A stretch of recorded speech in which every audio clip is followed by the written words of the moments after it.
Hi, today I'm going to speak about the disease of certainty, why your mind becomes a prison.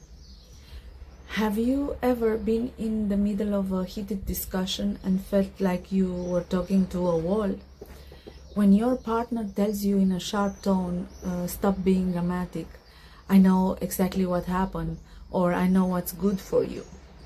If you've ever felt invalidated, ignored, or forced to accept the other person's truth, you're not alone. What you're experiencing is not just a couple disagreement, it's a form of psychological rigidity that we call the disease of certainty. Today we are dismantling the mechanism behind this attitude, and I will show you which cognitive errors feed the mind that refuses to see other person's reality. I thought a lot about Cristian Mungiu's film Fjord, a Palme d'Or winning masterpiece, and one detail struck me. Mungiu managed to put on screen with fantastic precision exactly the invisible monster I fight with in my office almost daily as a psychologist. He gave a brilliant definition of this phenomenon.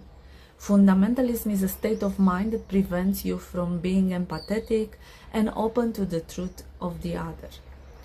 What's the mechanism and why does it appear? Well, fundamentalism is not a political problem, not only, but a defensive posture of the mind. When our brain enters survival mode due to fear, it activates the certainty mode. Certainty becomes an anesthetic for anxiety, but the price is high. You lose the capacity to be empathetic. So the cognitive errors, let's go through example.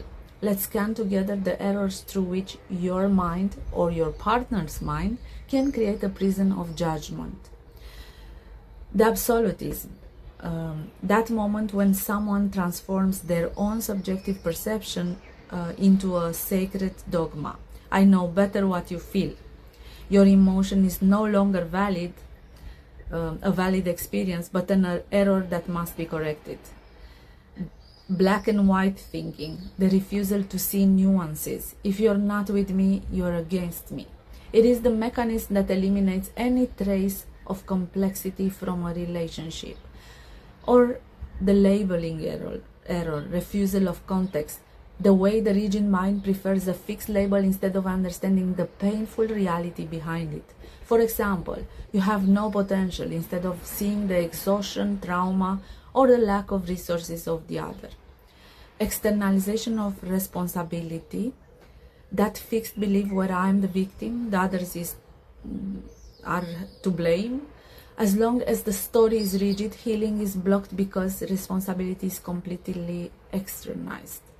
The solution is the psychological flexibility. How do you get out of this prison?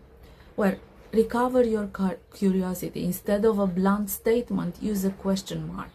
What exactly in what I'm saying makes you defend yourself?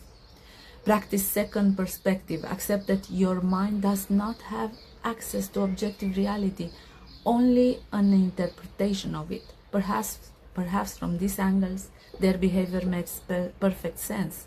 The golden question is, am I choosing to hold on to this fixed belief to protect my pride, or am I choosing the human being standing in front of me? Am I choosing to help? When we value our ideas more than the human beings in our lives, we build a prison all by ourselves. The exit begins when you choose connection and not being right.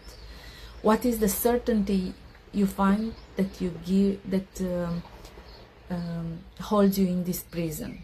Until next time, keep your mind clear, your heart open, and protect the people you love. Use the Neuro Mind Reset method. Hi, today I'm going